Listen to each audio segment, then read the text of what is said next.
Good afternoon, ladies and gentlemen. Welcome to the Burke County Board of Commissioners pre-agenda meeting for Thursday, November 16th, 2018.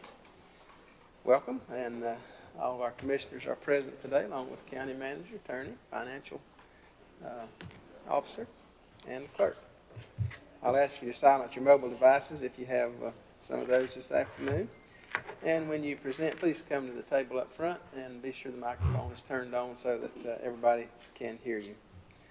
Gentlemen, you've received the agenda earlier. I'll entertain a motion at this time to approve the agenda.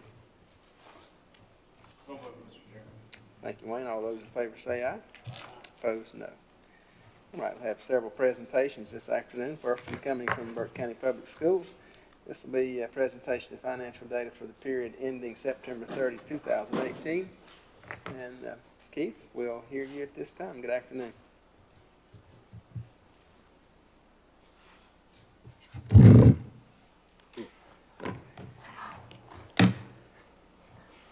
Good afternoon. Thank you for allowing me to be here today to cover the Burke County Public Schools first quarter financial results. The first sheet in your packet, and it'll be the only sheet I'll cover. The other sheets following that, I'll certainly entertain any questions if you have any, but the first sheet, we have a column entitled Previous. That is last year's entire Burke County Public School budget consisting of all funding sources, which was $106.6 million. We estimate for the 18-19 school year revenues of $108.2 million. That's a slight increase in budget, but if you will look below, 85% of our total annual budget consists of payroll and related benefits. Wage increases, state legislated wage increases for this year were anywhere from 0 to 14.8% and 2% for classified staff. If you take that into account, with the increased cost for health insurance of 7.3%, and retirement of 10.1, we would anticipate an increase of about 4% in our budget, or $4.3 million. Obviously, we haven't seen that much of a dollar increase in our annual budget this year.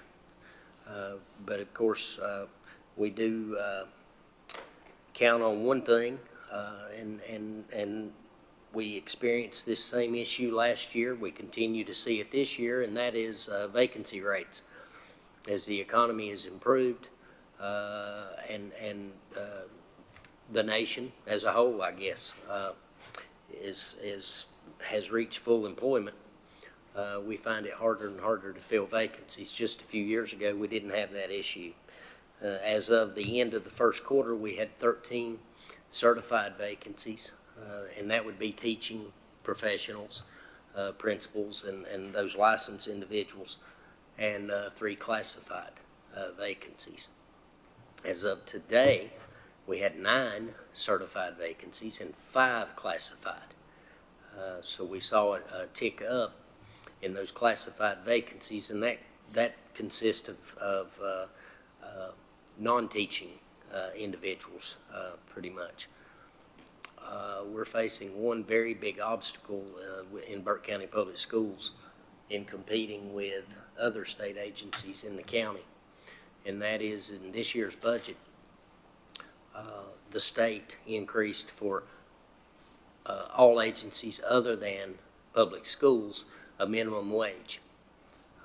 So we are competing for those blue-collar workers, particularly those tradesmen in maintenance, plumbers, electricians, and what have you. We are not funded by the state at the same level as the other state agencies. So we can't pay those individuals. We're starting to see an impact of that. So we're certainly hoping to be able to address that issue here in the coming budget for 1920. The next 2 columns. Under September year-to-date, we have our first quarter results entitled Current of $24.8 million, and where we were through the first quarter of last year, which was $24.2 million. So year-to-year, first quarter results, we see a 2.7% increase. What we would expect to see right there, if we were at full employment, basically would be a 4% increase. So at this point in time, we are ahead of budget. We allocated $488,000 in fund balance to balance that budget this year.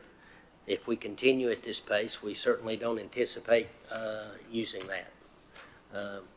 To put it in perspective, last year we had allocated $385,000 of fund balance.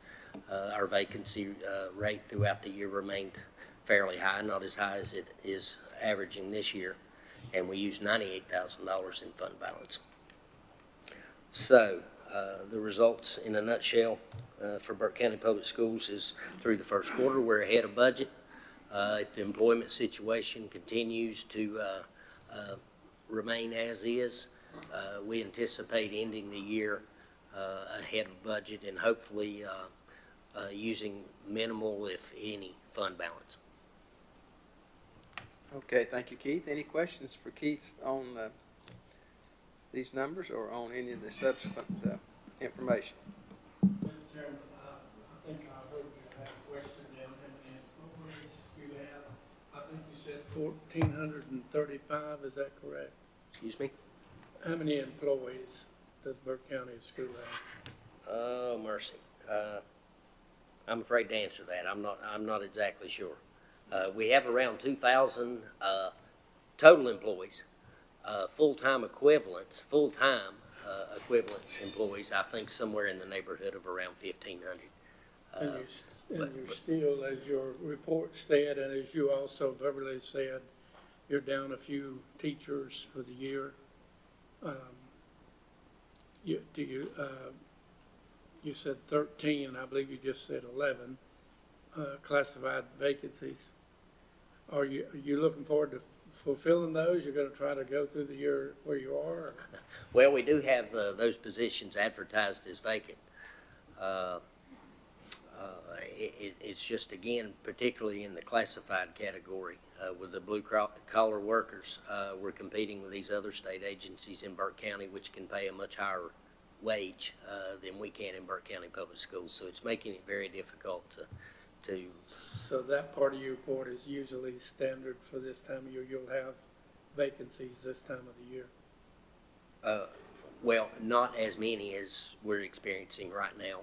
This is the first year that the state increased that minimum wage for those classified workers for the state agencies other than the public schools. I guess your policy calls for if you don't have them filled by Christmas, Jeff fills one, Johnny fills one, Wayne fills one, Scott and me, and I.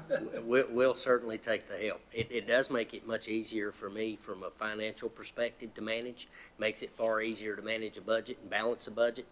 But from the operational side of things, those schools that need those teachers, and Bob and Doug back here that need those maintenance workers and those tradesmen, it makes it difficult to manage for them.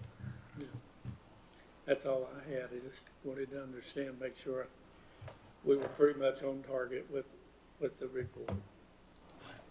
Okay. Any other questions? Mr. Chairman, just one question, just out of curiosity. What's the difference in the pay from the other state agencies to what you're talking about versus the school system? Well, the other state agencies for a classified, non-certified, non-teaching positions, 31.5, I believe is what that was, that minimum wage equated to for other state agencies. We're at about 27 starting, so we're at a huge disadvantage per position. If you get down into some of the other trades, such as custodial workers, the disparity is even greater. You know, we're looking at about 24,000 versus the 31,000 plus at the other agencies. So obviously, you know, those folks, when they have that opportunity, are going to leave us to make more money. Sure. Thank you. Other questions? All right, thank you, Keith. Thank you. This brings us to item number 2, Western Piedmont Community College, presentation of financial data for period ending September 30th, 2000.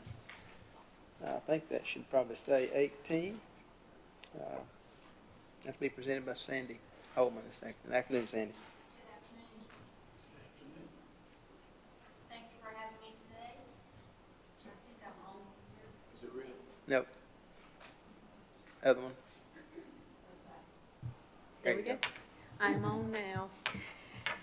I'm going to give a brief recap of fiscal year 2018. I didn't have a slide for it, but we're just going to go over that quickly.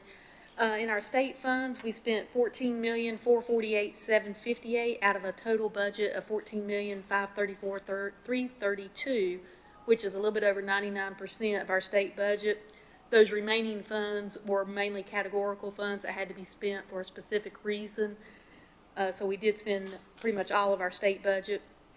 With our county funding, we spent a little bit over 95% of our county funding, with a carry amount of $131,775, which is pretty much committed to facility repairs, the biggest one being repairs and resealing of the Pfeiffer Hall roof. That's the only building that we have that has that metal roof, and we've had a lot of leaks and issues with that roof, and so we'll be resurfacing that and resealing it. And that's what that was committed for. So we spent $2,353,424 out of the total county budget of $2,485,200 for fiscal year 2018. I'll move on into a brief summary of our finances through September 30th, 2018, the first quarter of fiscal year 2019. Again, the first columns that you'll see there are our state funds, and we have a current formula budget of $14,003,491. We've received additional allocations since the beginning of July of $401,938 for a total state budget of $14,405,429. Through September 30th, we've spent $3,404,044, which is 23.6% of our budget. This is, again, cash basis, so it is actual numbers, not anything that's encumbered. Usually the first quarter of the year is our lightest year because that's just when we're getting back in, starting up, buying stuff for the fall semester. So it normally is our lightest month. The 23.6 is a slightly higher than what we normally have for the first quarter, but we started to try to get a lot of the equipment purchases in earlier this year. So I still feel that we're in good shape with our state funds. The only concern that we really have there is whether there will be any reversions of state funds throughout this year to help with Hurricane Florence as they continue rebuilding down there. The next three columns that you see is our county budget with actual expenditures through September the 30th. Our current budget is $2,553,000, and we have received $421,736 of our budget and spent $573,106, which is 22.4% for the first quarter. This is actually a little bit less than the previous year. We've had some savings in salaries where we've lost another employee to another county-funded agency. Again, as Keith was mentioning, the school system and the community colleges aren't held to that $31,400 as a minimum, so that's also been an issue that we've been facing the past few months as well. So we're really good for the first quarter. You'll see a negative there, but that's only because we didn't receive the September county appropriation until October the 1st. So everything is fine there. We did get that money in. The next three columns is our institutional funds. As we talked about, this is pretty much everything else other than state and county. It's where we keep our student financial aid, our categorical funds, grants, and bookstore. And so our budget for fiscal year 2019 is $5,789,520, which through the first quarter we spent $2,396,745. Again, institutional funds use a lot more during the first quarter because a lot of that is our federal and state financial aid, which is the first payment is paid in September for the fall semester. And so that's why that's a much higher percentage there. Overall, we feel really good about where we are right now for fiscal year 2019. Again, the only real concern that we have is the possibility of state reversions throughout this year that we may have. The second slide that you have shows our county expenditures by categories so that you can see where we are with our highest categories, which salaries and benefits is at 26%, insurance at 21.2%, and utilities at 29.4%. Salaries and utilities will always be those higher categories that we have with our county funding. The insurance is higher in the first quarter because we do go ahead and pay our insurance annually versus breaking that down into payments. So most of our insurance policies come due in that first quarter, and we get that out of the way. As we go through the year, that percentage will actually go down compared to other items, but salaries and the utilities are always going to be your higher categories for our county funding. So I know that was brief, but I'll be happy to answer any questions that you have about where we are through the first quarter of fiscal year 2019. Okay, thank you, Sandy. Gentlemen, you've heard the information. Any questions for Sandy? Mr. Chairman, not necessarily a question, but I did want, I remember last year when we did this, and I believe your insurance showed 76% or something like that. And you told me that most of your insurance was paid up front, and that's the reason that we must have altered that a little bit because you're down to 21% here. It may have been in that first quarter. Can't think of it being that high, but it may have been a higher amount. But in the first quarter, it's usually pretty high because we do pay all of that in that first quarter. Yeah.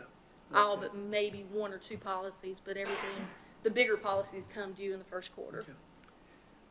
But you're pretty much where you need to be for this time of year with your expenses. With county funding, I think we are in very good shape. Again, unfortunately, we have some savings due to some salaries, but we feel like we're in pretty good shape. The repairs and facilities that we need this year seem to be in line.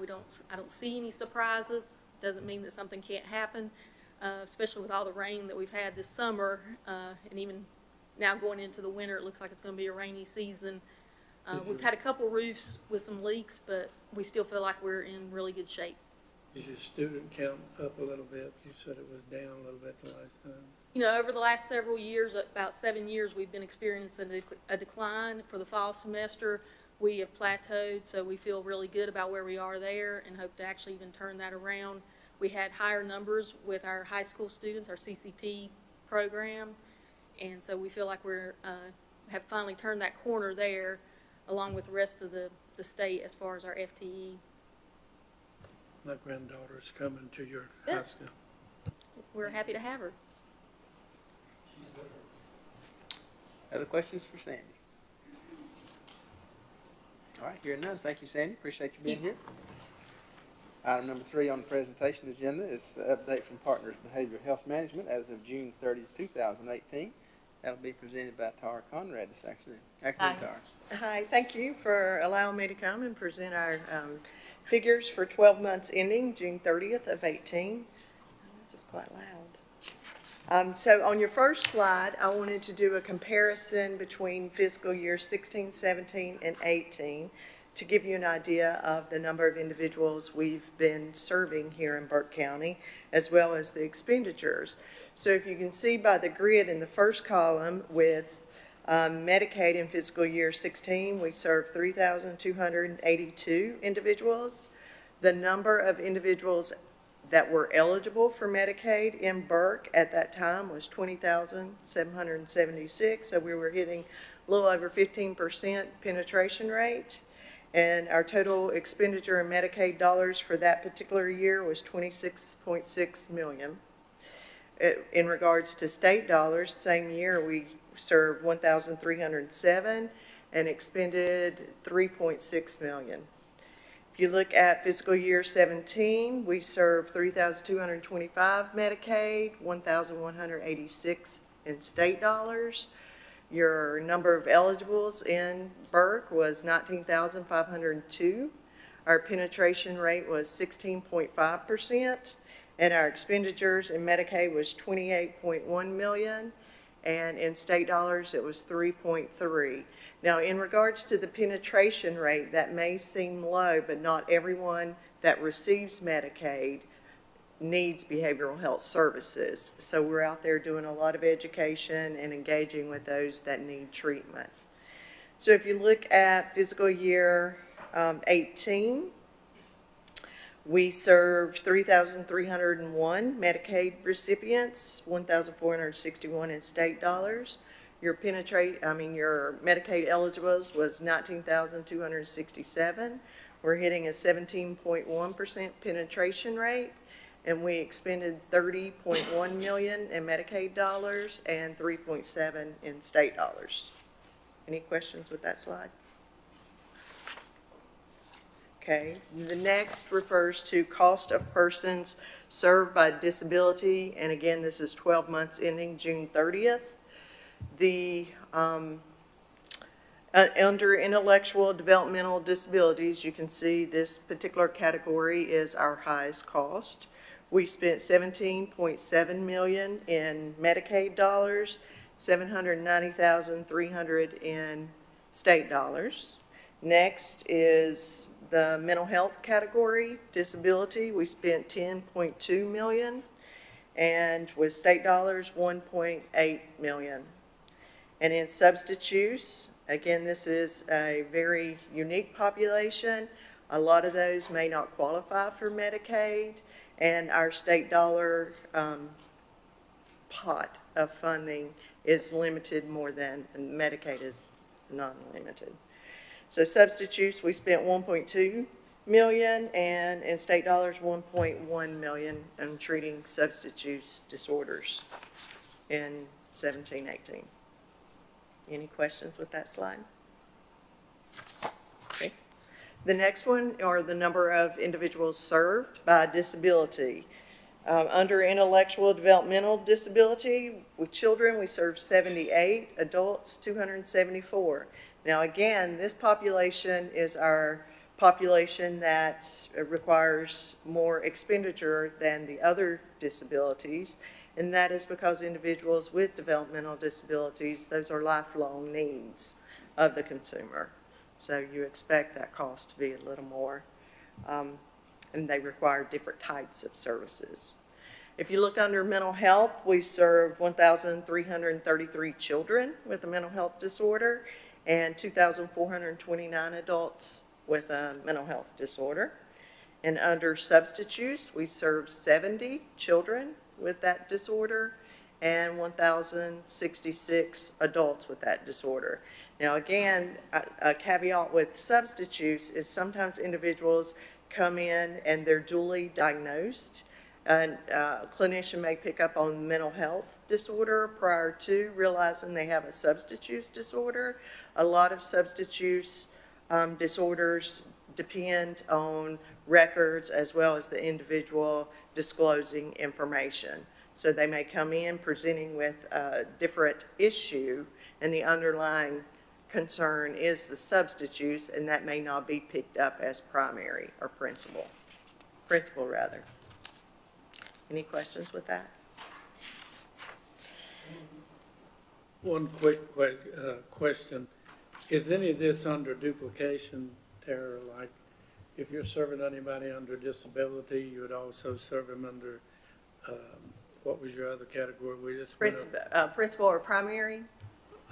Disability, yeah. Oh, intellectual and or mental health or substance use? Yeah, would any of that duplicate itself? Not so much in the intellectual developmental disability. Your dually diagnosed often comes if it's mental health and substance use. So an individual may have a primary condition of mental health, although substance use is being treated as well. Is that what you're asking? So they could be, it is possible that you may have a few that's counted. Twice, in different categories, yes, yes. That answers the question. Thank you. And outcomes related to your county expenditures for the 12 months ending 6/30/18. Mental health substance use services, the SOAR position, that was a position that was located at Burke Integrated Health. That particular position was responsible for engaging with consumers and trying to get them on benefits. Again, our Limited pot of money is state dollars, so if an individual qualifies for Medicaid and we can get them enrolled in Medicaid, that particular pot of money is, whatever service is needed is an entitlement for the individual. So we serve them under that and reserve our limited pot for those individuals with no funding streams. So the SOAR worker at the Integrated Health served 44 applicants, and they had, within Integrated Care, within that facility, we also use county dollars to expand the hours of services at that site, and with the expansion of hours, we were able to see 494 more visits than would have typically happened without the use of county dollars. And then 44 applicants were served and connected to benefits through the SOAR worker. Services in the jail, again, we have a licensed clinician and a peer support specialist in the jail. CVBH provides that service for us, and 158 individuals received behavioral health treatment while they were in the jail. Most substance use treatment, but some received mental health services while present in the jail. Psychiatric support is also provided by CVBH for us, and they were able to have 1,601 patient visits with the use of county dollars. Embedded therapist at DSS, this was a new initiative we did this year, or this previous fiscal year with DSS. Our provider is a caring alternative. They have a therapist located at the DSS building, and they're able to do immediate assessments on children or adults as they come in. They can de-escalate crisis situations, do assessments on site, and assist with any family or individual counseling that's needed. So that therapist was able to see 24 individuals while embedded there at DSS, and that service continues. Psychiatric services, Blue Ridge Healthcare is our provider for that. They, of course, have a psychiatric unit. They receive Medicaid dollars from us to serve those individuals. The individuals with no funding stream, we supplement their contract with state dollars. When they've exhausted that, and they always do, just because the need's so great, then we supplement with county dollars. And with the use of county dollars, they were able to treat 26 individuals from Burke County in their psychiatric services unit. And the next particular slide, housing, that we have various providers providing support for housing, and that again is assisting someone to get into stable housing, someone with mental health or substance use disability. In those situations, it's usually duly diagnosed. So 16 individuals were served through the housing department. Specific evaluations or treatment, we had different psychologists providing those assessments for us, and we served 2 unique consumers, and those individuals were outside of a funding stream at the time the assessment was needed. So we utilized county dollars for that. Your system of care community collaboratives, Burke County has 2, one for adult, one for a child. And the collaboratives were able to provide 12 distinct trainings here in the community, education, and 30 comfort kits. I don't know if you guys are familiar with comfort kits, but there are kits provided to children entering DSS custody. And often when kids are removed from their home, they may leave behind some personal hygiene items or effects of that nature. Comfort kits supply all of that to them, as well as some encouragement, self-help, empowerment books are included within the comfort kits. And psychiatric support and medication, we contract with Good Samaritan Clinic to cover some individuals that show up there as opposed to a psychiatrist in the community. And they were able to serve 570 patients and wrote 1,522 scripts to serve those individuals. So any questions with that slide? Or any slide? Any questions?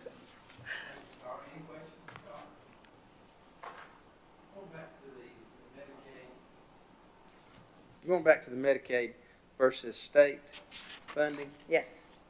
are there specific qualifications that would apply to state funding, or is that strictly indigent funding? How does that work? It is indigent, as long as the individual meets medical necessity, and we use the same criteria for both Medicaid and state dollars, and those requirements are established through federal regulations as well as state. So if you have a need for a particular treatment service and you were indigent, but you met the medical necessity criteria for that service, we would fund that service for you. Now, again, Medicaid is an entitlement, so we're required to cover whatever is needed, period, for that individual, as long as the medical necessity is met. State dollar, however, is a limited pot of money for us, and that is typically the pot of money that gets reduced by legislation each year and has for the past several years.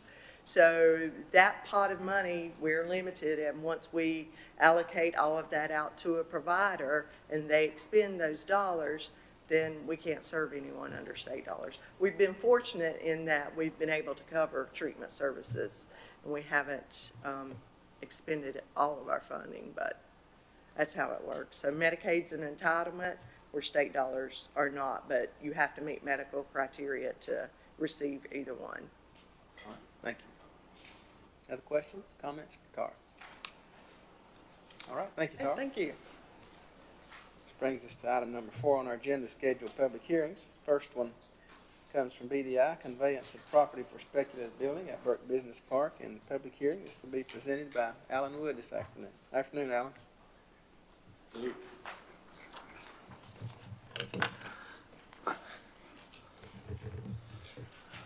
I've sent you a proposal.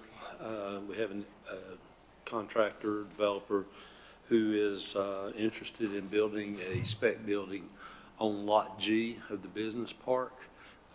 As you go into the park, it is the first entrance or first lot on the right as you enter from the cul-de-sac. You could enter it from 2 different locations. Proposal is for a 50,000 square foot building. It would be finished on 3 sides. It would leave one side open for expansion. We would look at it and set it where it would be the maximum amount of space possible to be utilized on that lot for expansion. The agreement says that it would be at least 28 foot clear under the eaves. We might prefer 30, but a minimum of 28 foot. 28 feet clears probably gets 85 to 90% of all the projects. Once you start going over that, your price starts going up substantially, and it's probably not worth it to go after those. And if you have need more clear than that, they're normally bigger buildings. So 50,000 expandable to, my best estimate is you could put 100 to 125,000 square feet on that lot and still allow for parking and truck and dock space. The discussion that we've had is that we would provide the lot to them at no charge. They would build the building and would not expect any participation on our end for carrying cost or other costs associated with that. There would, however, not be any property tax due on it until the end user was in place. They have 12 months to begin construction from the time we convey the property. If not, it reverts back to BDI. I think that covers most of the particulars on it. I've had other discussions on this. This is the furthest along I've gotten. This one is about as clean and as good on our end. We know what our costs pretty much are up front, the conveying of the property, getting the utilities to the lot lines, but we don't have any other upfront cost or back-end cost. I think this is a good proposal, and it's a strong chance for us to get the first property going in that business park. All right, thank you, Alan. Gentlemen, you've had this information. I heard Alan's explanation. Any questions for Alan at this point? Mr. Chairman, just a place of clarity, it's not in your presentation here, but in the newspaper article, it talked about septic tanks or septic systems. Sewer, yes. Sewer, yeah. And I have used a couple of times in my campaign presentations that we were looking at water and gas, but most of the time I thought a sewer would be up to the individual. So now we do have, is it Morganton or who that's gonna run sewer? Well, sewer is to the back lot line of the property. Yes. It would need to be extended out to the lot lines. Generally, when you have something of this nature, it is the provider or it's the entity that owns the property that brings it to their lot lines, and then they're responsible to bring it from the lot line into the building.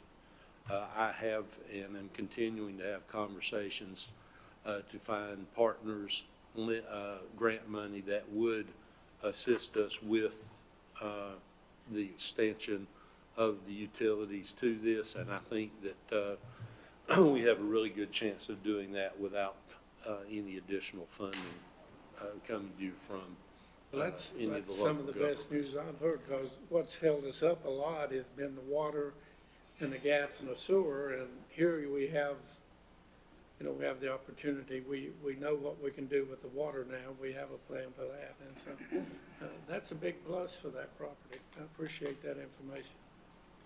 That's all I had, Mr. Chairman. Thank you. Other questions? Alan, you said the building would be finished on 3 sides. Can you clarify that? Does that mean, Usually leave one side open for expansion. it will be completely open? Yeah, I mean, there's not anything really in there. They would have, it's one of the questions and this one is about 50-50. Sometimes they pour the floor, sometimes they don't. And, you know, if the only electrical there would be rough in as you build it. So there's not really anything that, you just have the roughed in walls. So there's not really anything there to protect at that point in time. Other questions, comments? All right, thank you, Alan. This item will remain on the agenda without objection. Thank you. Item number 2, Community Development Zoning Text Amendment, ZTA 2018-02, and public hearing. This will be presented by Pete Mentor, our senior planner. Afternoon, Pete.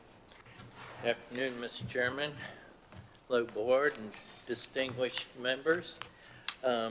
Please excuse my scruffiness today. I'm supporting prostate cancer awareness, and one of the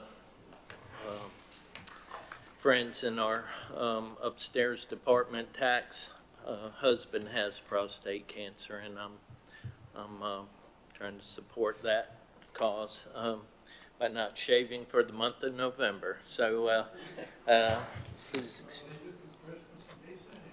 Well, my wife's not too happy about it, so those Thanksgiving pictures she may not be smiling too big, but Christmas I think will be different.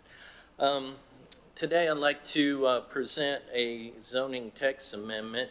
For the record, zoning text amendment 2018-02, and this came about when we received a site development plan for what used to be the former Mountain Harbor Marina. It's now Lake James Marina, has new ownership, and they are proposing an expansion of that marina, and it's actually going to be substantial if everything is approved as planned.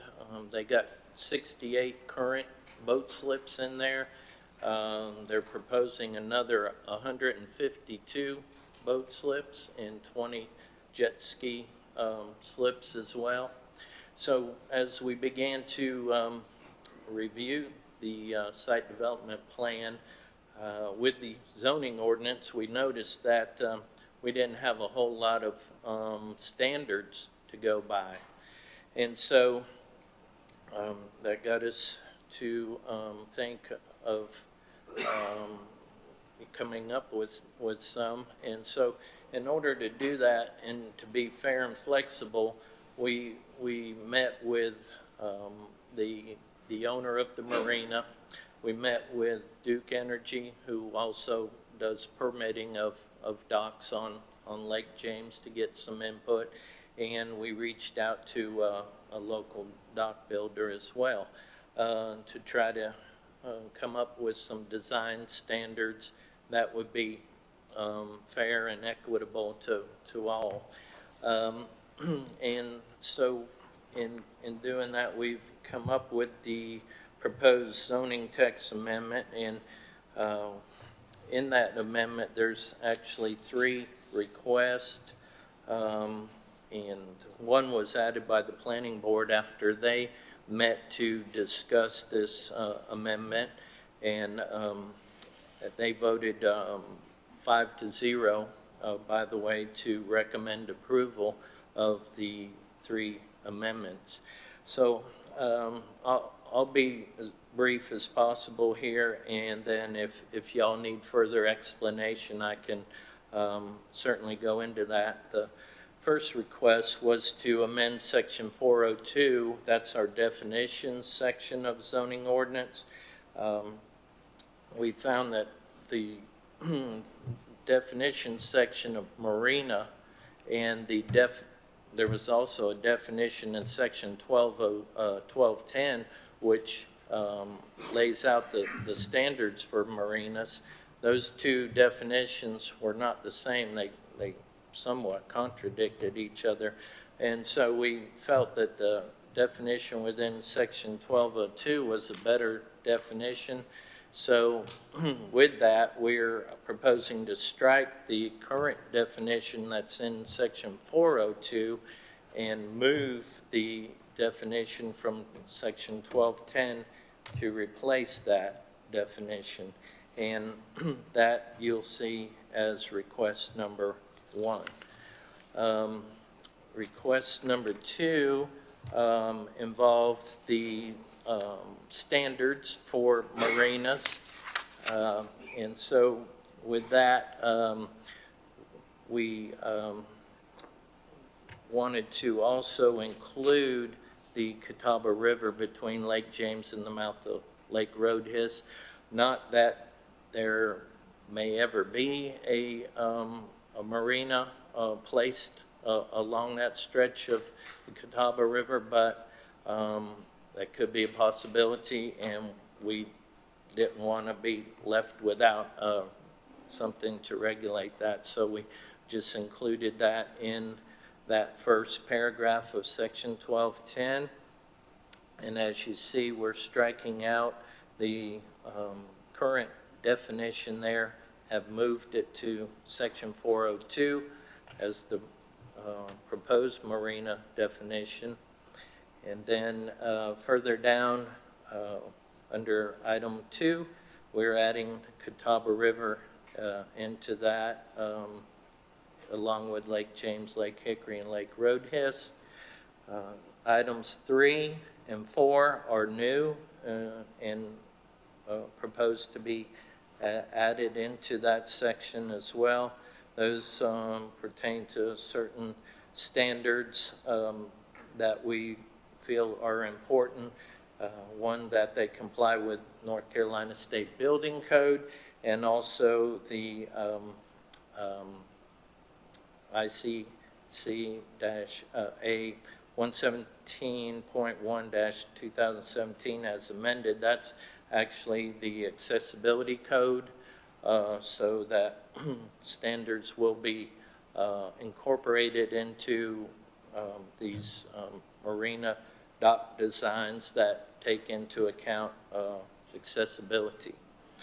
And then we came up with some specific design and construction standards which are listed in a table form. And I won't read through each and every one of those, but would be glad to go back if you had any questions and answer those. And then finally, the planning board recommended adding a use to the use table for marina, which we currently do not have, and also to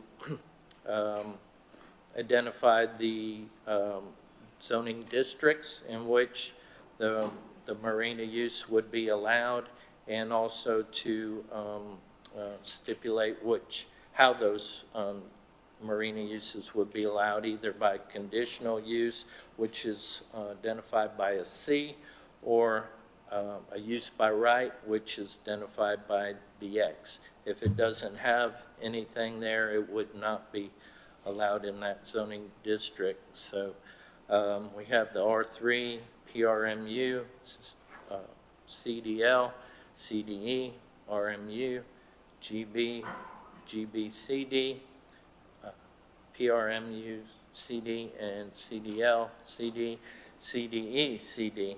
And you notice that the zoning districts with the CD after it have an X, and that's because when you just zone in that district, the use would not be a conditional use. That's incorporated into the zoning district. So that's why those are an X in that location.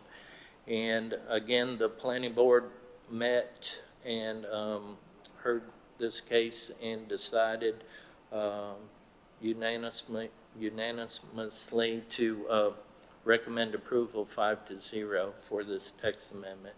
And that's all I have at this time. I'll be glad to answer any questions you may have. All right, thank you, Pete. Gentlemen, any questions on this matter? Mr. Chairman, I have a couple of real short questions. First of all, that's a beautiful rendition.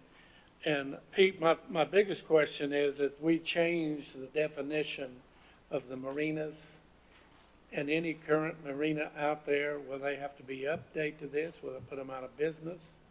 Or is this just going forward with new marinas? Good question. This would be moving forward. It would not go retroactive and make anybody go out of business or have to upgrade to this standard. If they did any new development or Remodeling. renovations of the marinas, they would have to meet this standard. And my second question is a little bit of selfish, just so for my own benefit. That's so pretty. How much money investment would it take to get a marina built like that? Is it prohibitive? In other words, can you build it reasonable enough to make any, to make any money with it? Well, apparently these folks think so. From what, they didn't throw out a whole lot of dollar figures, but they did sort of let on, I don't know if it's true or not, that it would be about $70,000 per, I don't know what you call that, Renting each space. space, the dock itself. And there'll be, like I said, several different dock structures, and I'm not sure It's a how many. beautiful rendition. Yeah, I understand the structure. Yeah. And I just wonder if to build it, if it's going to be so cost prohibitive, you can't make enough money to stay in business. That won't help any of us. But right. it's Yeah, it's beautiful. that's why we thought it would be important to meet with that dock owner to get his feedback and thoughts as we created an ordinance, so it wouldn't be too cumbersome for them, financially to do. And they didn't have a lot of issue with what we did some give and take there, but I think this will be a good ordinance moving forward. Thank you. Other questions? Mr. Chairman, Pete, under your staff recommendation, you have that no flat surface or second level to the roofing framing as an additional requirement. Is that going to be a standalone requirement, or do you want to move that requirement back up into the text amendment itself? I think that if the board was in favor of that addition, that we would probably put that into the, probably the roof framing section of the table. Sounds good. Other questions?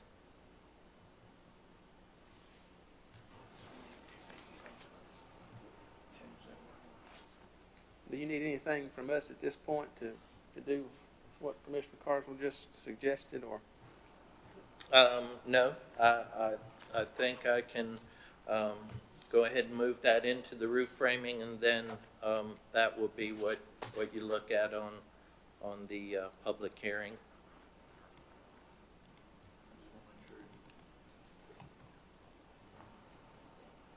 Okay.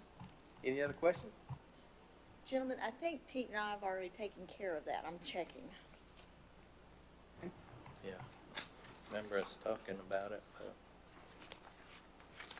All right, hearing no other concern, this item will remain on the scheduled public hearing agenda without objection. Thank you, Pete. Yes, sir. Brings us to item 5, consent agenda. First item being Burke County Public Schools, school construction change orders number 12 and 13. This will be presented by Doug Setzer. Afternoon, Doug. Good afternoon, Mr. Chairman and Commissioners. Thank you for time this afternoon. We'll talk about change orders 12 and 13 this afternoon.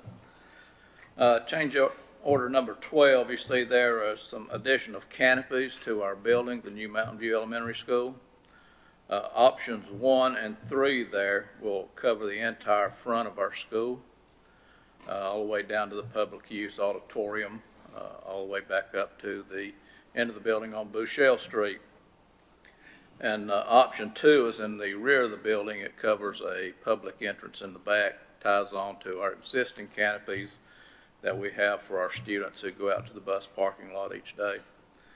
With the use of the public use that we envision on this school, I think this canopy as well, it helps the functionality of the school, gets the kids out of the weather when they're out there waiting on rides in the afternoon, and also help the public as they come to our gymnasium and auditorium on the weekends.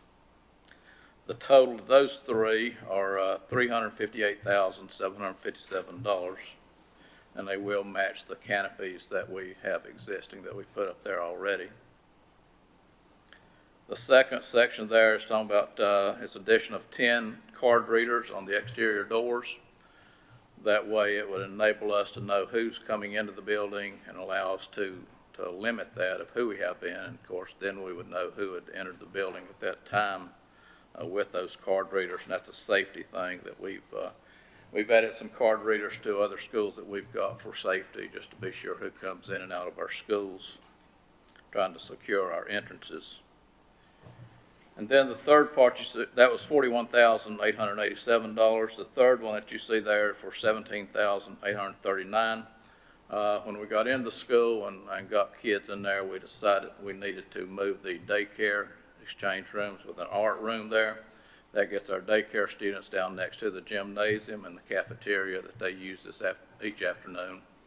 And also gets them down. We're doing that feeding program in the afternoon from 3 o'clock to 6. And it just keeps that end of the school sort of occupied by those daycare kids and the public at that time. So the total of that change order number 12 is $418,483. Any questions on change order 12?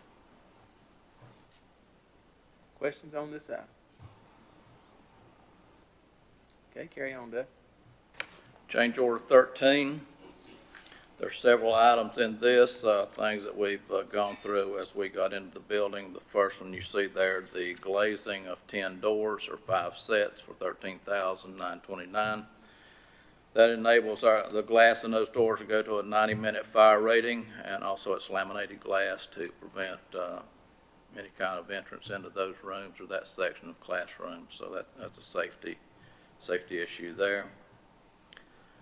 Speaker colors, that's in the gymnasium. They had spec black, and the top of the gymnasium, that area is white or beige. They did give us a credit for the black ones, and we wanted the white speakers there in the gymnasium to be less noticeable when people's in there, so that's $1,349. The electrical handhold at the concession building, that was added, that was 2-inch conduit that went to a handhold and got power almost to our digital sign that we've putting up down at the, looking at the corner of Bouchelle and Sanford. We've laid the block on it, got the footings poured, and hopefully start erecting our digital sign this Friday. And we did get a credit for the sign. They'd planned just put a regular sign out there, but we got a credit for that and went with the digital sign. The additional paving on Alphabet Lane, that's the biggest part of this change order. We had cut that street up pretty good, putting in additional sewer, replacing some sewer lines, water lines, utilities coming up through there. And it was almost, it's pretty rough, impossible to travel. So that's repaving over those areas where we've cut through and restriping that. There's an additional charge down here. Addition of the logo and the gymnasium in the middle court, that's $3,421. The Bobcat logo. We added gate openers to our entrance gates out there on Bouchelle Street. One entrance coming in, 3 lanes of traffic, and then an automatic gate on the exit end of that also for $491. And there's the additional striping to the paving of Alphabet Lane I talked about for $9,688. There's the credit that we received for the road signage that was not digital. We got the $4,667 credit. The flooring alteration, the broadloom carpet that was in the auditorium, it's additional $6,000. What carpet was spec'd in there was on the price, the lower tier price. The committee that got together decorating the school, the sample we saw that they preferred was at a higher price tier on that, so it was an additional $6,100 there. It had a 20-year warranty on it, more durable and more easy to maintain. And the IT equipment there for $1,026. That was some sleeves that we had needed, our IT department needed to get to other areas of the school where they needed their data lines brought to. And stainless steel counters in the concession stand for $2,517. And that was just, we were afraid that with wood on that and the weather raining in on it, just be rotting out. It's stainless steel. We should be good for a lifetime of the school. So that particular change order was a total of $114,255. Any questions? All right, thank you, Doug. Any questions on this item? I've got a couple of gentlemen I want to ask after. I think we're ready for you. Well, one question, a couple of questions I had really. We opened the school, and I'm assuming that all this changes you're making, for example, on the windows and the patio doors and all that, they were already there. We couldn't have let kids in. Is that correct? Some of the changes were the canopies, which are the biggest part. They're coming. It'll probably be spring before they are installed. Some of the larger, most of them were. Basically, the school was complete. The building inspector with the city of Morganton gave us our certificate of occupancy. We are still working on a punch list to finish up, but we hope to, on our mechanical systems, finish our test and balancing over Thanksgiving. And then we will have our mechanical system commissioned group come in and do that to be sure everything's running like it should be, and we hope to finish that up at Christmas break. Well, you had done doors, windows, and patios, and you also covered, I understand, the replacing of the asphalt that got tore up. And I guess the question is just, those glasses is a safety installations that adds safety. I guess a bullet can go through it, or? it would be very difficult for it to. Yeah. It's laminated glass like we've got in our reception area. If someone came in there, they couldn't get through it easily. What It's happens to laminated. the stuff now there? What about the windows already? These are installed already, yes. Most of that you see on change order 13 is already done or was in the school when we took occupancy of it. So that change was made and just now catching up with the paperwork? Yes, sir. That's all I have, Mr. Chairman. By the way, what's the total up to now on the total project? We are still within budget. I think we're at about 24 million with the furniture, computers, all our technology that we put in there, but we are still within budget. Correct. 24 million. Should this be the last of the change orders, Doug? No, sir, they may be, one or two more. I thought the budget was 22. The building was actually 20, and then with the furniture and, technology, the other, things that go in with that, that's what's taking it to 24. Other questions, comments? All right, hearing none. this Thank item- you. Thank you, Doug. This item will remain on the consent agenda. Item number 2, clerk, appointments and removals to Park and Recreation Commission. This will be presented by Madam Clerk. Thank you, Mr. Chairman, members of the board. Joey Lindsay was on the Parks and Recreation Commission representing the Valdez Rutherford College. He resigned, and we received an application from Doug Knight, who is the Recreation Director for Valdez. And we received an application for seat number 7, which was vacant, from Jason Black. So this is a request to remove Joey Lindsay and thank him for his service, and to appoint Doug Knight to seat number 4 for the remainder of an unexpired term ending March 31st, 2020, and to appoint Jason Black to seat number 7 representing W.A. Young, also for the remainder of an unexpired term ending March 31st, 2021. All right, thank you, Madam Clerk. Any questions on this item? Hearing none, this item will remain on the consent agenda without objection. Item number 3, community development, accept Enclave Trail easement. This will be presented by Shane Prisby, our community development operations manager. Afternoon, Shane. Afternoon. Thank you, Mr. Chairman and members of the board. Unlike my colleague Pete Minter, I do not have a noble justification for my scruffiness. Hopefully you will excuse that as I move forward. So the Community Development Department has been working with the developers of the Enclave at Lake James subdivision, that is BFH Partners LLC, as we went through the process to approve their major subdivision. And one of the components to that is a trail easement for the Fauna Flora State Trail and Over Mountain Victory National Historic Trails. This is about a 1.5-mile easement, 50 feet wide. It would connect into the 1780 subdivision about where we left off. There's an existing bridge at that point, which is great. Huge cost savings for us on that. And this would take the trails, plural, from 1780, where we have existing trail, over through the Enclave development to about the McDowell County line. So that would be us from the lake to McDowell County. And this easement includes a parking area at that location, so we can bookend our section of the trail with some parking access to go end to end. So we're pretty excited about this. The agreement, we've received a draft agreement. I've made some comments on that, suggested changes, and that's been sent to the county attorney for review. And field any questions that you have about this. All right, thank you, Shane. Any questions for Shane on this item?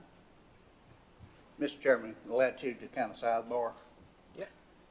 The Enclave, as I drove up to our place, the Enclave just suddenly appeared, didn't know it was happening. Is it in Burke and McDowell County, and how big is it? Yes, it is in both. A portion of it straddles the county line. The majority of it is in Burke County. they're going to build homes? That is correct. The developer will not. The developer, put in the roads, broke up the parcels, got to the point where then they sell them off to, people who purchase the land and then would be developing homes, second homes, boat docks, and the like. So is our easement at the front near the highway or at the back near the lake that we want for the trail? It is near the back portion. Right now, a portion of it does include some roadwalk options, as well as at the lower part where it comes in from 1780 down, goes downhill. The lake comes up. We cross where a stream comes through, but we do have an easement access to a community area that has a shared boat dock and a fire pit and some other basic amenities. So that's part of this easement, is so that users can come from the 1780 development, walk down that existing road to where the boat dock area is, and cook, relax, get some lake views, or choose to continue on up the trail as it gains elevation, ties in with the existing roads, and then comes down the other side. And we will have parking inside the enclave area itself? Yes, it is a gated community, and our parking will be off of, and I can't remember the name of the road, but it will be on the lower side of the lot, on the McDowell side of the county. So people won't go into the enclave to park. They will go around the enclave, and the parking area is right off of a public road. It's a public Right off access. South Mountain Institute Road, that's what passes in front of it. Okay, that's all? Okay, thank you. And just one more note, the portion of the easement has been left as kind of an easement area. And what that basically allows us to do is, because I wasn't 100% confident on the final trail route that I'd like to use for it, and considering their timeline, what they allowed us to do is gave us an area of which we could put the trail if we can find a better option that could negate the need for a bridge, which is what I'm hoping for, and cut our costs down substantially. Once we figure out what that final trail route will be, our easement will shrink in that area down to 50 feet, 25 feet from center. So it gives us some flexibility, and for the parcels that it goes through, they end up with a trail hopefully further away from their building envelope. So it gives us flexibility, and everybody wins on that one. Okay, other questions for Shane? Yeah, Mr. Chairman, Shane, just one other quick question. That's a 50-foot wide right-of-way, That's correct. and it's 1.5 miles long. Correct. That's an enormous gift from an individual. And it says no direct cost. Who will prepare that enclave or the parking or wherever? Who will be responsible for that? The development will be our responsibility. What they're granting us is the access and the right to develop a trail and those amenities within that area as defined. Well, is that right away cleared, woods, trees? Clearing would be our responsibility as well. Pardon? Clearing would be our responsibility as well. Okay. What we've done is either include that as part of the contractor's responsibilities, or we have worked with the North Carolina Bridge Crew to have that done, and the bridge crew works at no cost to us as they use it So for they do training. the work for the cost or the value of the timber? It's a low-level offender program, and they're also known as fire crew. So for them, it gives them the ability to train incoming members to the bridge crew on basic crew techniques, chainsaw safety. So they come through, they do the cutting, they have their program, and they do it on their timeline, usually in the winter when their work slows down and they're not required for active burns or responding to wildland fire. Somebody ought to give him or her a hug. That's an awfully large gift. Thank you. You answered the questions. This is the same developer that gave us all the easements at Waters Edge. So this is a 50-feet easement, though the trail is only 6 feet wide, I believe. I can't. That is correct. So you won't necessarily be clearing the entire 50 feet? No, we'll clear just what is necessary, but what this gives us is some flexibility within that area to avoid trees or obstacles or boulders or, there's a lot of uncertainty when you start getting in the ground for trails. So this gives our contractors some wiggle room to make those moment-to-moment decisions in the field to end up with the best trail with the minimum impact. All right. Thank you, Shane. Any other questions? All right, hearing none, this item will remain on the consent agenda without objection. Thank you. Item number 4, Finance Electronic Payments Resolution. This will be presented by Margaret Pierce, our Deputy County Manager, Finance Director. Afternoon, Margaret. Good afternoon. The attached resolution authorizes Burke County to engage in electronic payments. This was sent out by the LGC and recommended that each county and city adopt it. It basically authorizes something that's happened for 20 or more years, which is accepting and processing electronic payments with the state and other vendors.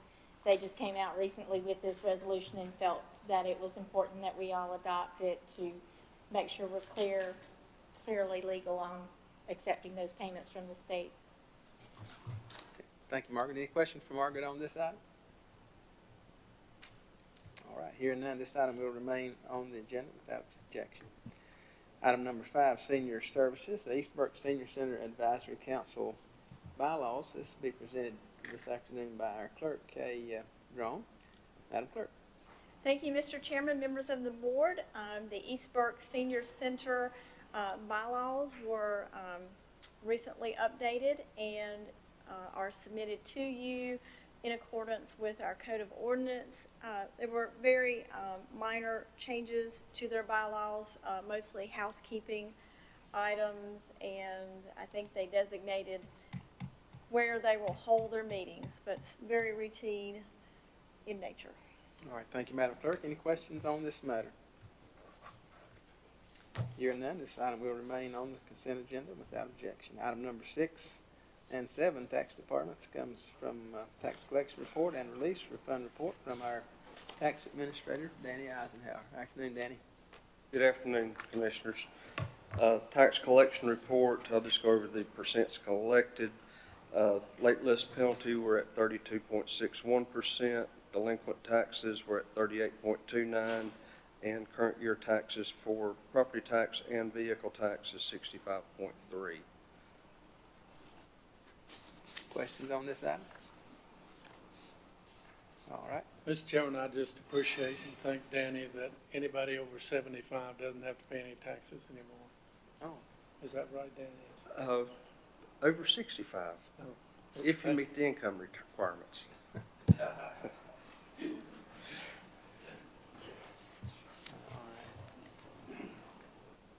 okay, Danny, carry on. Okay, the release refund report for October, the report has an amount of $2,729.71. We had $3,436.98 rebilled, which give us a negative as far as a net release. We had refunds in the amount of $170, and vehicle tax adjustments refunds were 0. All right, thank you, Danny. Any questions on this report? Okay, hearing none, both these items 6 and 7 will remain on the consent agenda without objection. Thank you. Danny. Item number 6, items for decision, have several decision items. The first item comes from the clerk, appointments to Board of Adjustments. Madam Clerk. Thank you, Mr. Chairman, members of the board. We've got some seats that come open or have expired on the Board of Adjustment. Seat number 1 is occupied by George Mull III. Seat number 7 is occupied by Mario Sasecci. Their terms ended September 30th, 2018. And 6 number seat, representing the East alternate, is also vacant. We have 2 applications on file for the East seats, Rick McClure, who is a former planning board member, and Gary Kling, who is a current planning board member. We have planning staff. I've talked with them this morning, and they still have not heard from Mr. Mull. So I think that we could probably count him as, to remove him from the roster, since he's not indicated a desire to be reappointed. And I can update that agenda item. And then we have 2 applications on file for the remaining 2 seats, which would be seat number 2 and seat number 6. And you're saying we have applications for both of those? More than one for either? Just 2 in total, and you have 2 seats open. So I guess you could move this to the consent if you were of a mind to. Okay, gentlemen, you've heard the information. Unless we have further applicants, any objection to moving this item to consent with those changes? Mr. Chairman, the only reason not to do it would be if the mall comes in and requests after the deadline. Do we have a deadline to enter it?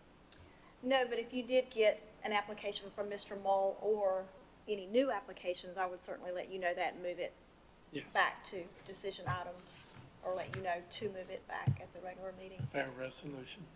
Okay, let's handle it that way then, Madam Clerk. All right, item number 2, Community Development Award Grant Contract for Fonflora State Trail Covered Bridge. This will be presented again by Shane Prisby. Mr. Chairman, members of the board, the Community Development Department requested funding in this current fiscal year for a covered trail bridge at White Creek as part of the Fonflora State Trail to replace the temporary crossing that is still there. And we put out a request for proposal, and bids were due on Friday, November 2nd. We posted the notice publicly and sent notification to 9 contractors directly. I was contacted by an additional 3 contractors from the public posting as well. On bid opening day, we received 3 bids that were all complete. One from NHM Constructors for a price on option A of $202,869.00. Global Specialty Contractors, price for option A, $289,500.00. And Van Noy Construction, price for option A, $219,842.67. So our apparent low bidder is NHM Constructors out of Asheville, North Carolina, at $202,869. This is above the budgeted amount of $150,000, and that leaves us with 3 options. The first would be to reject all bids and rebid the project and hope that we got somebody coming in at that number. The second option would be to make up the difference from the general fund, and the third option would be to use the budget funds for the vault toilet to cover the difference in this project. All right, thank you, Shane. Gentlemen, you've heard the information. Any questions for Shane on this item? Mr. Chairman, I have a couple of questions, please, and also note the size of that bridge, right at 52 foot long and 8 foot high.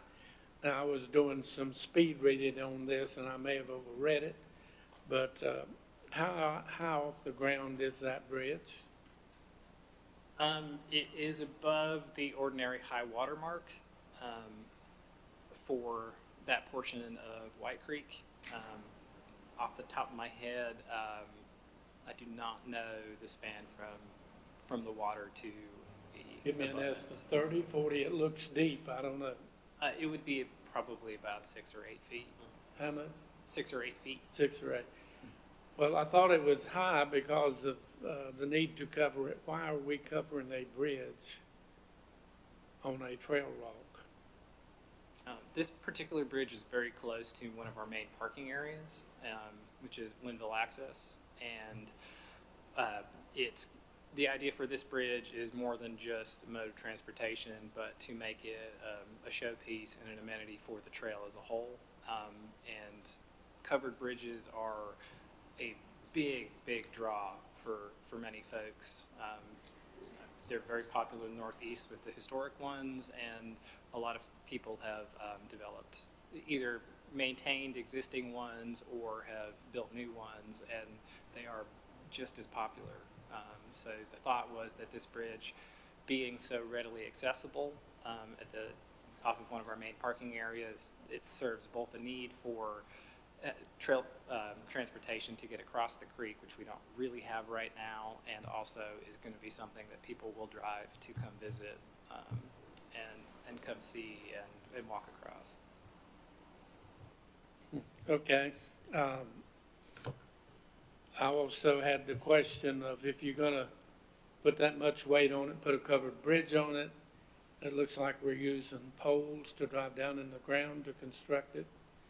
Why did we not consider cement for some project that long? The abutments for this bridge will be reinforced concrete. So they will have rebar inside of it. Concrete will be poured around that rebar, and those will be affixed to the ground with helical piers that will also be on a batter. So that will support the weight of the bridge on both sides. That will be the point of contact with the ground. And the helical piers will help anchor it in the soils, which are very fine. So it will help distribute weight and will also keep it from shifting as well. And then the structure itself has been designed by an engineering firm out of Boone, North Carolina, to hold the weight of not only itself, but also the covered portion of the bridge, the railings, dead weight, as well as snow load. So how far is the cement coming up? I do not know how deep the, off the top of my head, how deep the abutments are, but it would be on the plans if it's part of the bid documents. Well, I looked at the plan and it talked about impactness and hardness of ground and how far you'd have to drive down the post to get to ground that would, substantiate the weight. And that's the reason I began to think about the cement, but you can, I'll ask you that later then. Thank you very much. Shane, well, this bridge will be wide enough to get 4x4 over there for an emergency or anything like that? Yes, it will be our widest bridge. So it will be, I believe, 8 foot clear. So more than enough to get safety equipment through, as well as maintenance equipment. Just a comment, I've walked that section multiple times. It's gonna be a beautiful location. You're right about the draw, because people will come just for that feature. One thing, we're talking about, you said you can put it out to bid, and I think we've learned our lesson on putting things back out to bid. Things aren't getting any cheaper. And so, you can see the variance from global specialty to NHM on these numbers already. And so, if you put it out to bid, it could easily go the other direction. I concur with that. I think that a price of $202 for the full bridge as shown in the plans is good. The more I talked with folks after we made our estimations on this and talked about their considerations for it, the closer I thought we were going to be to $200,000. So I feel that is a very good bid for this project and for what we're asking for.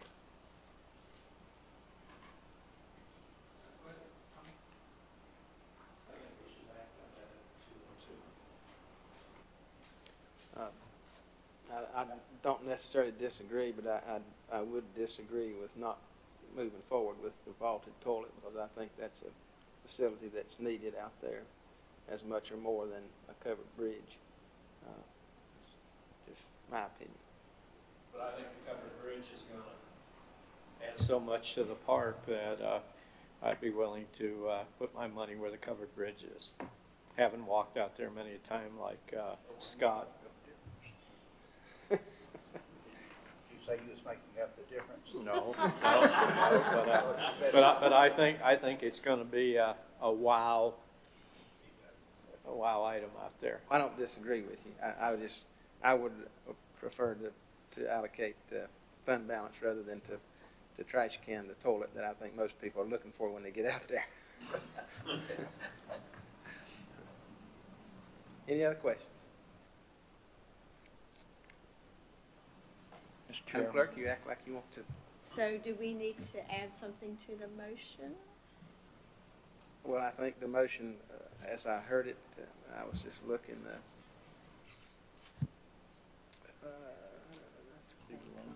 I think you'll just have to add, fund balance to make up the difference, if that's what the board chooses to do. Yeah, I didn't know if y'all want to just go forward with the covered bridge, and when we get to the part with the vaulted toilets, then that's when we would deal with fund balance to make up. By then, you would have your actual costs, so we'd know what the real figure would be. I didn't know if you had a specified budget amount for this that you, Well, it went into a larger total amount for projects out there. I mean, however y'all would like to deal with it, we can make that happen.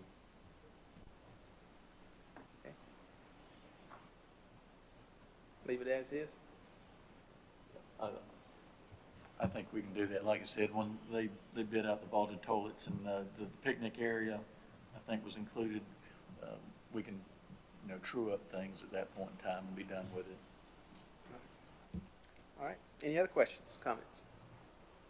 All right, thanks, Shane. Thank you very much. Item number 3, General Services, Water Construction Bid for Active Gas Extraction System. This will be presented by Miles Champion, our General Services Director. Afternoon, Miles.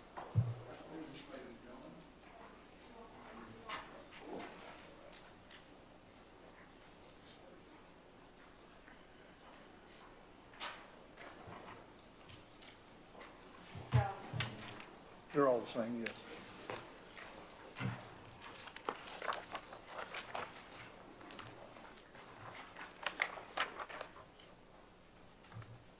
Burke County is proposing to construct an active gas extraction system at the Johns River Waste Management Facility.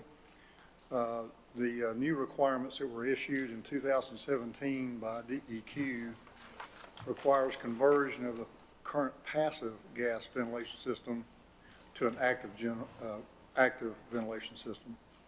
The project was advertised on September 28th in the News Herald and the county's website. Formal bids were received on November 1st, and we had one bid who was qualified to bid that job.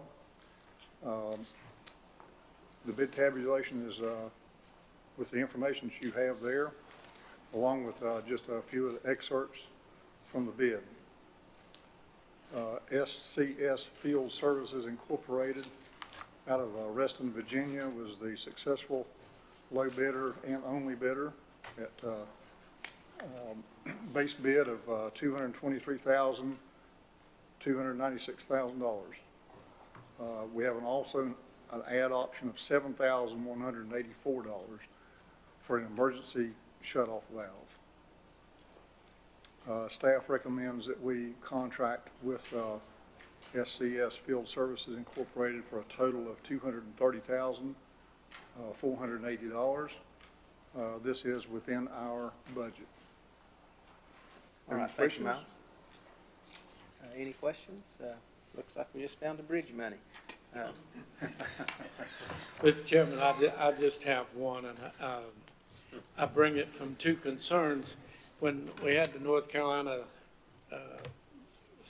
County Commissioner Association meeting in Hickory, and you go to buy all those exhibitors, and they ask you questions, what are you doing with this? And I ran into one that was presenting to me, and I still probably got it in my kitty at the house, but he was talking about how much of our trash we haul and pay to haul when it can actually be burnt. And then we deal with what we bury for hundreds of years. And I think, and this is the reason I'm saying this, it doesn't have much to do with what you're presenting, except it gives me a golden opportunity to say to our board and chairman, we probably need to sit down sometime and have a work schedule on that because, part of that process, he gave me some information, takes 6 months for a paper cup to begin to disintegrate. Do you know how much it takes for a plastic plate, or what's the word they use, not styrofoam? Styrofoam, Styrofoam, probably thousands of you. thousands, and it burns. So why you want to put that? And then on top of that, the other night, Shirley was on some TV thing, and they were showing these, where the Navy and China and United States, and they took trash out there by the shiploads and dumped it, and what it's doing to the ocean and killing the seas and stuff. Now, I'm not one of these save the animal enthusiasts, but I am one of these that, if it makes sense to get rid of it once and for all, and you don't worry about it, and your great-great-grandkids not gonna be cleaning up the mess that we make. And so that's one thing that I just kind of wanted to plant a seed, if you will. And if we could do that, maybe it's one of those targets also that we might be neighbors with other counties. Maybe we could have one to serve 3 or 4, the uniform, whatever. But I understand what you're doing. I don't have a question about this. I just used the golden opportunity to plant a seed. Thank you. All right, thank you, Maynard. Other questions, comments on this item? All right, thank you, Miles. This item will remain on the decision agenda. Thank you. Item number 4, library, award of bid for Valdez Public Library Expansion Renovation Project. This will be presented by our county manager. Thank you, gentlemen. They are actually receiving bids for that now. The current space at the Burke County Library, Valdez location, is around nearly 6,200 square feet. They're talking about adding nearly 2,800 square feet. So that would take us to approximate square footage of 8,974 feet. And Jim will have those numbers. We'll be getting that out to you as soon as we verify their valid numbers and have this for you at your actual meeting date for a decision. All right, thank you, Brian. Any questions from Brian on this item? All right, without objection, this item will remain on the decision agenda. Item 7 have reports. We have one item, county financial report for the period ending September 30th, 2018. This will be presented by Margaret. Gentlemen, you have with you now, it came out in your packet, I believe, on yesterday. Okay. Everything looks good so far. We're 25% into the year. At the end of September, everything is on target. There are a couple areas slightly over, but that's due to debt service payments and other one-time payments during the year. Are there any items you have specific questions on or would prefer to discuss? Otherwise, we are where we need to be and in good shape. All right, thank you, Margaret. Any questions for Margaret on these budget numbers?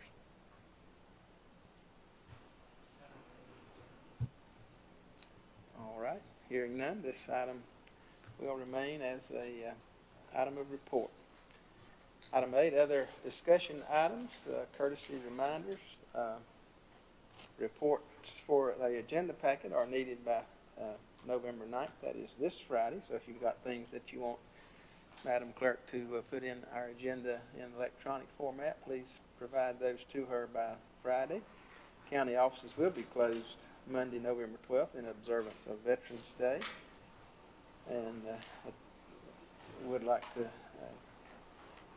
thank all of our veterans for their service, and I hope that some of you had an opportunity to go by the Register of Deeds office last week and maybe visit with those folks during their veterans presentation, and it was a nice afternoon and a nice gathering. I commend our Register of Deeds for that and thank our veterans for their service. Veterans Appreciation event will be held at Foothills Higher Education Center on Monday, 10:30 a.m. There'll be a meet and greet time. At 11 a.m. will be the main event, followed by barbecue chicken lunch. So again, an opportunity to honor our veterans on Veterans Day at Foothills Higher Ed. So if that's something you can make, put that on your agenda. Any other items that need to be mentioned at this point? Mr. Chairman, I had the clerk to leave you a copy of this. I attended this from Eagle Rock.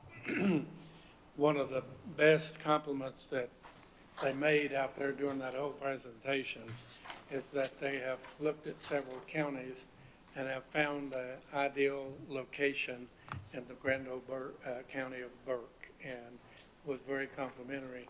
And they are working, and I'm sure you'll hear more about that, but probably urge you at some point to get on your computer, and they've got a good explanation here, but much more than on the computer of their plans. And it's while we're talking about it, it's mainly, and its main purpose and what they mainly want to do is to help and assist veterans coming back into life out of many years in service. Leave that with you. Thank you. Thank you, Manny. Appreciate that. Anything else? Hearing none, I'll entertain a motion to adjourn. Thank you, Manny. All in favor, say aye. That's all of us.